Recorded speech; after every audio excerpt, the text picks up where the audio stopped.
Allez, je vais faire une très courte vidéo. Je vais voir avec vous. Donc déjà, est-ce que vous avez entendu parler de la baisse des taux de la semaine dernière, 0,25 points de base, sur l'effet de baisse des taux, et donc à chaque fois systématiquement, eh bien, ça se répercute sur des choses concrètes dans notre quotidien, et on va voir donc avec cet article sur Moneybox et un journaliste qui est maintenant souvent entre vous et moi, hein, donc Benoît Letty, qui fait un bon boulot sur ces articles. Merci Benoît. Et on va voir donc ce qui va se passer. Alors les prix ne grimpent plus aussi vite que ces 2 dernières années, effectivement. Vous avez remarqué que ça avait quand même diminué, notamment à la pompe à essence.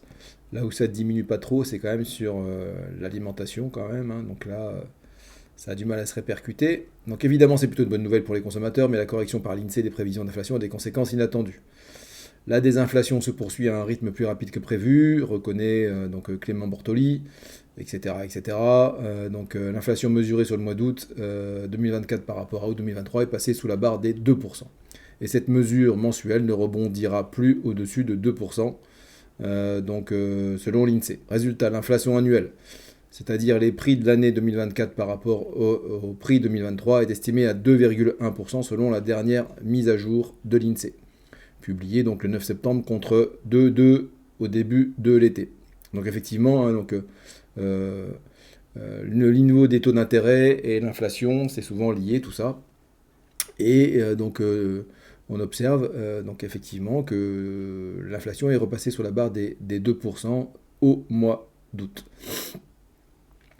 Ensuite, ces prévisions revues et corrigées ont un impact sur les futures revalorisations des retraites. Ils ont des revalorisations fiscales aussi, le SMIC ou encore le taux de l'épargne réglementée. Allez, allons-y rapidement. Donc le SMIC, il va augmenter de 2%, mais pas avant janvier 2025. Ensuite, les APL, eh bien, on va avoir une hausse automatique en octobre. Hein, l'INSEE a dévoilé l'indice, le fameux IRL, l'indice de référence des loyers. On va être en augmentation de 3,26 au 1er octobre 2024. Tous ceux qui reçoivent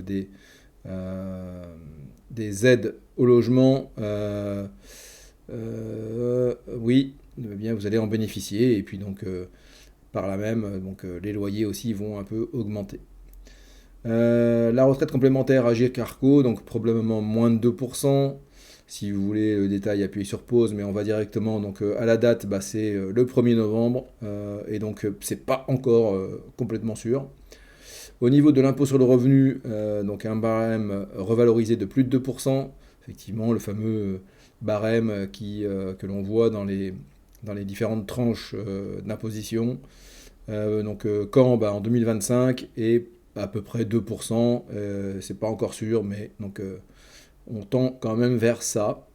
Au niveau de l'assurance retraite, eh bien pareil, plus de 2% pour les pensions de base. Au 1er janvier 2025, pas plus de 2% probablement, et c'est pas encore tout à fait sûr. Je crois que c'est le dernier point, mais au niveau des livrets A et des livrets d'épargne populaire, donc ça c'est quelque chose qu'on a tous dans nos patrimoines. Qu'est-ce qui va se passer? Eh bien on peut s'attendre. Je vous disais que l'inflation avait été retombée en dessous de 2%, là on est à 1,8. Elle est à 1,8 pour la première fois depuis 3 ans, donc sous la barre des 2%. Et l'effet sur les taux, quand il y a eu la remontée des taux, on était repassé, le livret A à l'époque était à 0,5 et on était remonté de mémoire 4 sur le livret A, puis on est redescendu à 3. Le LEP est monté à 6, là on est à 5 de mémoire. Je crois que ça a même rebaissé, j'ai un petit doute, il faudra que je vérifie. Mais là, ce qui va se passer, c'est qu'effectivement, au 1er février 2025, dans 6 mois, on va être autour de 2,6 pour le livret A, donc une petite baisse de 0,4 points, et le LEP va tomber à 3,1. Voilà, on reste à des niveaux encore, comme je dis souvent, en rendez-vous avec mes clients, c'est pas comme quand on était à 0,5, où là, il fallait absolument trouver d'autres moyens pour placer son épargne. 2,6, 3,1 en complète liquidité et sans aucun risque et sans fiscalité. Voilà, c'est toujours des bonnes solutions pour y mettre votre épargne de secours, votre épargne de sécurité. Comme on dit, eh bien non, c'était pas le dernier sujet. Le dernier sujet, c'est le RSA et la prime d'activité. Bah, le RSA aussi va augmenter, euh, a priori au 1er avril 2025, mais là, c'est pas sûr du tout. Il y avait aussi les taxes foncières. J'ai fait une vidéo pas plus tard que dimanche. Elle est sortie dimanche dernier, où on parle de la revalorisation des valeurs cadastrales. Ça veut dire que effectivement d'ici 2028, eh bien, on va avoir à nouveau une très grosse augmentation sur les taxes foncières. Ça va dépendre bien sûr des communes, mais sur la taxe foncière, de toute façon, il faut vous attendre à des hausses, parfois modérées, parfois fortes, mais à des hausses de toute façon sur la décennie qui arrive. L'allocation chômage va augmenter, a été augmentée depuis cet été de 1,2%.